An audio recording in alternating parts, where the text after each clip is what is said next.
has devoted his entire 29-year career to higher education. He currently serves as the Executive Dean of Clarion University's Venango campus in Oil City. Dr. Reber is the campus's Chief Executive Officer.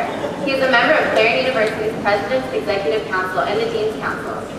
During the last 7 years at Clarion University, Dr. Reber has led major growth at the Venango campus, including record-breaking enrollment growth and a variety of new programs designed to address community and regional needs. Dr. Reber has led a strategic planning process for the Venango campus involving all university constituencies and community leaders.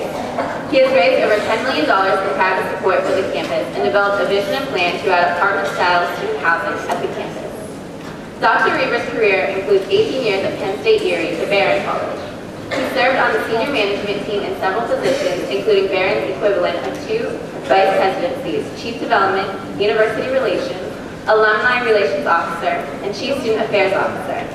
As Barron's Dean of Student Affairs for nearly 11 years, Dr. Reber developed the speaker series that won 2 national awards, and he organized and chaired the college's Diversity and Educational Equity Committee. Dr. Reber has taught a variety of undergraduate and graduate education courses and held faculty status in Penn State College of Education. He's also the author of numerous papers, articles, and other publications and is active in a wide range of professional associations. He holds a bachelor's degree in Latin from Dickinson College, where he graduated summa cum laude, a master's degree in college student personnel administration from Bowling Green State University, where he was named Graduate Student of the Year, and a PhD in higher education from the University of Pittsburgh. He also holds a postgraduate certificate from Harvard University's Graduate School of Education. Dr. Reber became Executive Dean of Clarion University Venango campus on July 8, 2002. He serves on a variety of local boards and is a member of many community organizations. Dr. Reber lives in Franklin and is the father of 2 children, Jonathan, age 13, and Catherine, age 11. It is my great pleasure to introduce Dr. Christopher Reber.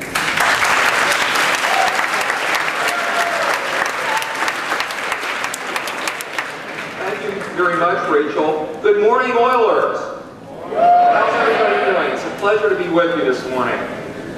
Dr. Carrico, Mr. Gavin, Mr. Stahl, Ms. Boyle, Ms. Taylor, Ms. Hardy, other faculty and staff, students and guests, it's an honor and a great pleasure to be with you to congratulate many students today for their accomplishments and their excellence. As your Oil City neighbors, all of the members of the Clarion University Venango campus community take great pride in and support your school and your students' accomplishments. So on behalf of all of my university colleagues, I congratulate each and every one of you. You're on the path to success and personal accomplishment, and we're all very proud of you. And in addition to our pride in your accomplishments, our society has a great stake in your success.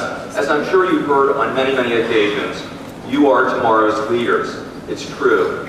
Our nation and our world need your talents and your commitment to excellence in a time of unprecedented challenge, complexity, and also great opportunity.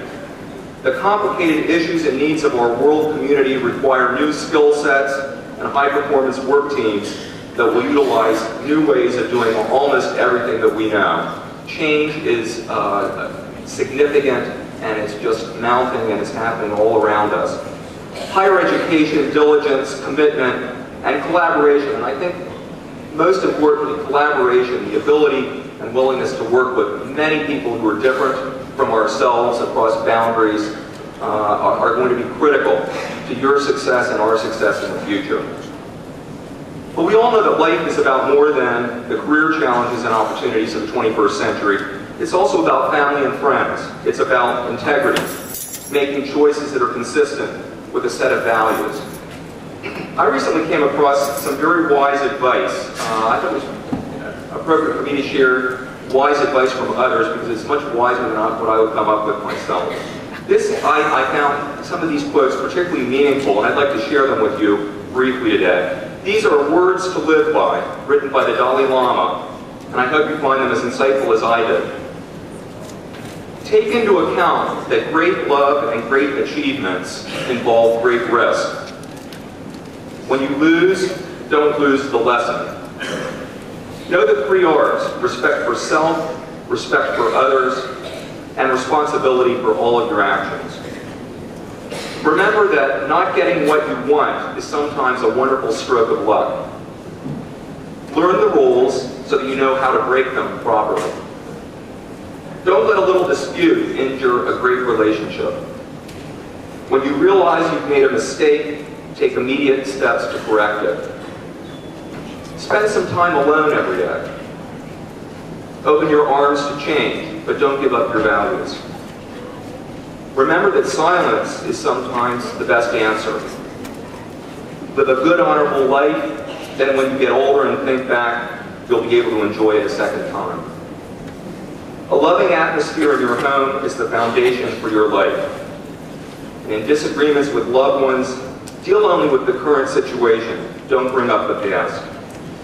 Share your knowledge. It's a way to achieve immortality. Be gentle with the earth. Once a year, go someplace that you've never been before. Remember, the best relationship is one in which your love for each other exceeds your need for each other.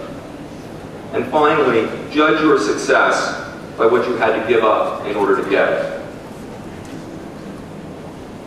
As Rachel mentioned, I'm the father of two very special people, Jonathan Reber, who, hard to believe, is going to be 13, and Catherine, who's nearly 11. And through my children, I became a great fan of Mr. Rogers. Now, you all know Mr. Rogers, the late Mr. Rogers, a native of Pittsburgh who touched millions and millions of children over many years through public television and other venues. Mr. Rogers carried with him a quote. He carried this with him in his wallet, and it was a quote that he especially loved and tried to live by. And it's really simple. There isn't anyone you couldn't love once you've heard their story. In her foreword to The World According to Mr. Rogers, Important Things to Remember, the late Fred Rogers' wife, Joanne Rogers, wrote that there were times when she wanted to be angry at someone, and her husband, Fred Rogers, would say, "But I wonder what was going on in that person's day." His capacity for understanding always amazed me, Joanne Rogers reflected. Mr. Rogers wrote, "If you could only sense how important you are to the lives of those you meet, how important you can be to the people you may never even dream of. There's something of yourself that you leave at every meeting with another person." Students, I share the hope and high expectations that your family members, teachers, and all of the other significant people in your lives have for you. Keep up the good work, and your futures will be bright and meaningful. Again, thank you for inviting me here this morning. I wish all of you peace, prosperity, and much continued success. Congratulations.